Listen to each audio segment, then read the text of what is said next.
Hello বন্ধুরা, school থেকে চলে আসলাম দিদির বাড়ি। বলছিলাম স্কুল ওখানে বলছিলাম যে একজন জায়গা যাওয়ার আছে।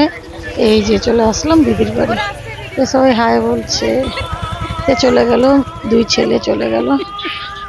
আমাদের সব বেডিং পত্র নিয়ে দুই ছেলে চলে গেল। আর বই খাতাগুলো সব গাড়ির ভিতরেই আছে, গাড়ি থেকে ডিকিট দিয়ে আর বাইর করিনি।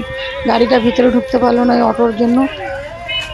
না, দিদি জানে না যে আমি আসবো বলে দিদিকে বলছি ছেলে যাবে না, আমিও যাব না, ওরা যাচ্ছে, যাক দেখা যাক দিদি আমাকে দেখে দিদির রিয়াকশনটা কিরকম হয়।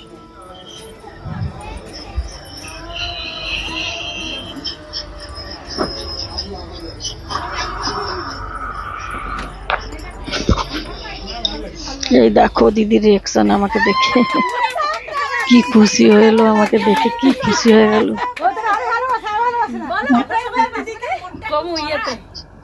খুশি আমি আইছি বলা মনটা ভারী দুঃখ ছিল, আমি আসবো না বলেছি, এখন পুরো খুশি হয়ে গেছে। দেখো কান্না করে ফেলেছিল আমার না আসে কথা শুনে। এই যে চলে গেলাম দিদি বাড়ি, রেস্ট নিয়ে একটু চলে গেলাম। দিদির যেখানে অষ্টভরী পূজা হয় ওদিকে অষ্টভরী মণ্ডপের দিকে চলে গেলাম। ঘরে বসে কি করবো, নাম কীর্তন একটু শুনি। সবসময় তো ঘরে রান্না বাড়া কাজে সবসময় লেগে থাকে। আসছি একটু অষ্টভরীতে কীর্তন শুনতে, একটু কীর্তন শুনি। এই যে অষ্টভরী প্যান্ডেল হয়েছে, সেদিনকে দেখেছিলাম। আসছিলাম শীতলা পূজা, আজকে আসছি অষ্টভরী। দেখো কি সুন্দর নাম কীর্তন সব হচ্ছে, কি ভাল লাগে কীর্তনগুলো শুনলে। আর আমাদের দিদির হলো এই মণ্ডপটা আমার অনেক ভাল লাগে। যাই, বেশি লোক নেই কেন, দুপুর টাইমে না বেশি লোক নেই। দুপুর মাত্র, দুপুর মানে এখন কয়টা হবে, 11টা 11:30 হবে। বেশি লোক নেই, যে যার ঘরে আছে। রাত্রে অনেক লোক আসবে। দিদি বললো যা তুই মন্দিরে একটু নমস্কার দিয়ে আস, কীর্তন হচ্ছে, কি ভাল লাগে কীর্তন। আচ্ছা আপনারা সব কীর্তন শোনেন।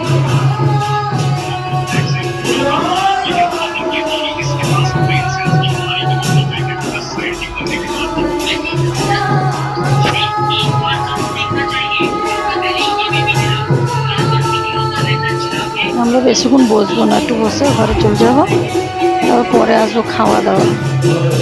পরে আবার দুপুরবেলা এখানে খাবো, খেতে আসবো। আনন্দবাজারে খেতে অনেকই ভালো লাগে। কার কার এরকম আনন্দবাজার খেতে হলো আমার অনেক ভালো লাগে। খাওয়াটা দেখাবো পরে, নেক্সট ভিডিওতে খাওয়াটা দেখাবো। ওই জন্য শীতলা মা সেদিনকে দেখিয়েছিলাম, আজকেও দেখালাম শীতলা মা।